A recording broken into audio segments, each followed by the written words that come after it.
Dubious ones, welcome back. Today we're covering a little bit of AEW Fight Forever. And let's take a look at the news we got just now. Skeet skeet! Catch a vibe as Swerve is coming to AEW Fight Forever. Swerve to the Beach will be available on February 14th on all platforms. So let's take a look here. As we can see, we get Swerve's model, 70-day reign as AEW World Tag Team Champions with Keith Lee. So we can see the new arena. Looks like an outdoor beach arena. Very cool. But what I'm upset about, and I understand development for this model probably started back when they were tag team champions, him and Keith Lee, way back when they debuted in the company. I would not be surprised. But we're missing a key feature of his entrance. It doesn't need to be a playable character, but we need Prince Nana in this. We need to be getting Prince Nana in this game for his entrance. The dancing in his entrance is literally probably like the best part of his entrance. So I'm saying we need to petition to get Swerve in the background dancing like Kenny Omega's dancers are in his entrance. But aside from that, I mean, Dead Game, what do you guys think?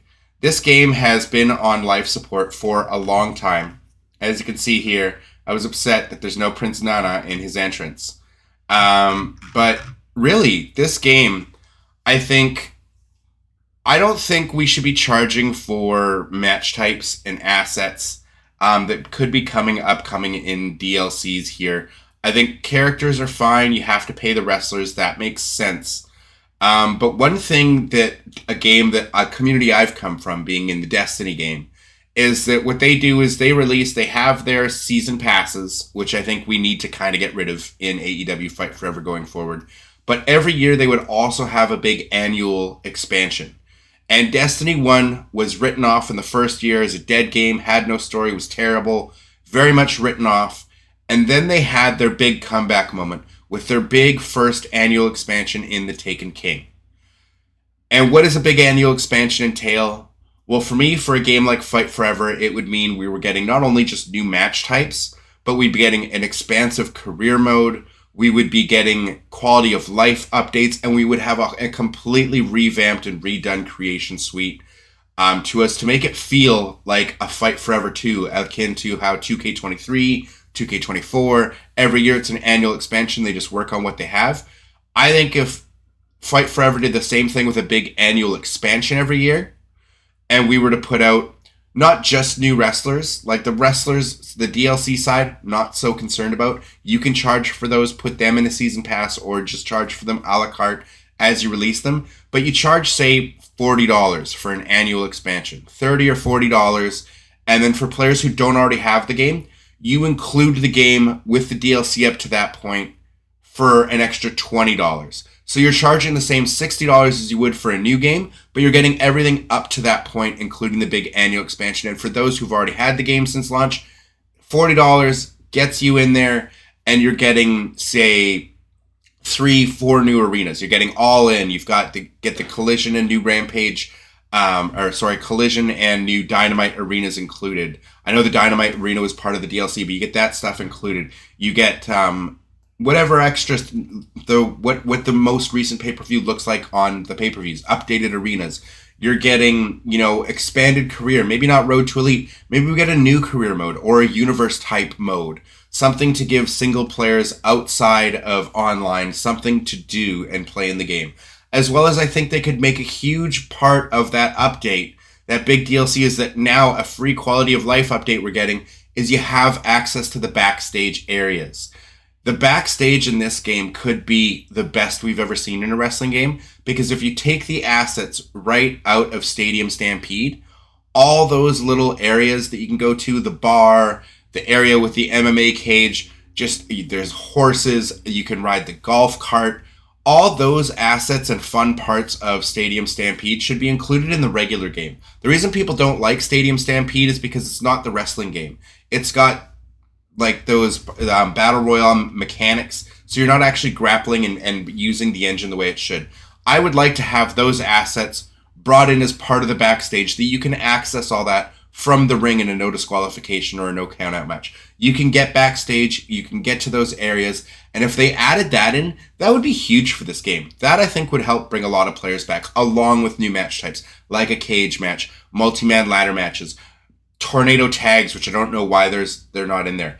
Match filters, having the option to turn first blood on, turn on or off pinfalls, turn on or off 2 out of 3 falls, turn on or off submissions, so turn on or off KOs, so that you can have different styles of matches. Include a last man standing match. Have multi-man matches that we don't currently have. There's not a fun way to play with more than 2 people outside of you can do the casino battle royal.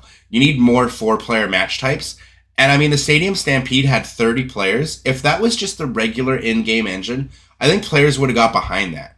If you could play with 30 players online and it would autofill the lobby with AI if it was taking too long, but you could play the regular game in that mode, I think people would have fun with it.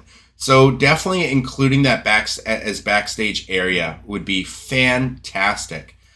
And I don't know, I think this game, if you did that and every year we knew we were getting a big expansion as opposed to an annual release, and we're getting a whole bunch of new moves put into the game for Create a Wrestler. We get a whole bunch of creation suite options. So you get, say 150 hairstyles for the men and women, 500 different attire parts for clothing, an image uploader for community creation so that you can add and put in different images, 150 new faces, and just literally just give us a proper creation suite. You guys are the guys who invented modern day Create a Wrestler.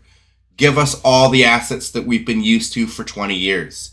Put all that stuff in the game, and I'd say this game could have a chance at a revival. If you did every year, knowing we're always getting that big annual expansion, along with little DLC character packs to tide us over throughout the year, I think you'd have a lot of positive feedback towards that, regardless of how dead this game may be and people may think it is. But let me know in your thoughts down in the comments below. Swerve, I mean, it's 8 months too late for this at this point, but if we were to get on an annual expansion window and they were to announce that and we were to know we were going to get huge expansions every year, akin to a sequel, akin to an annual release, I think this game would be more positively received. Swerve, on the other hand, his model, it looks good. Not going to complain. The models in this game do look good for a lot of characters. Swerve is no exception. But tell me down in the comments down below, what would bring you back to Fight Forever? I think they should make it crossplay and put it on Game Pass. I think those are 2 things that would help the online side of the game anyways. And introduce community creations as soon as possible with an image uploader and so many additional parts to the Create a Wrestler so it's not so bare bones and doesn't feel unfinished. But those are just my thoughts. Let me know yours down below. This wasn't meant to be a long one. And if you haven't already, please go and check out my deep dive into the latest trailer that WWE 2K24 released, because that was a banger and I point out some small details, stuff you may have missed in that trailer. So please go back. It's about 2 videos back. Go check that out. Let me know what you think. And again, let me know what you think down below. Do you think they should move to an annual expansion pass model with just sprinkled in character DLCs throughout the year, sprinkled in between? Or do you think this game's just dead entirely and is never coming back and there's nothing they can do aside from an actual sequel? Let me know what you think, and don't forget to subscribe. We'll catch you in the next one. Dubious ones, peace.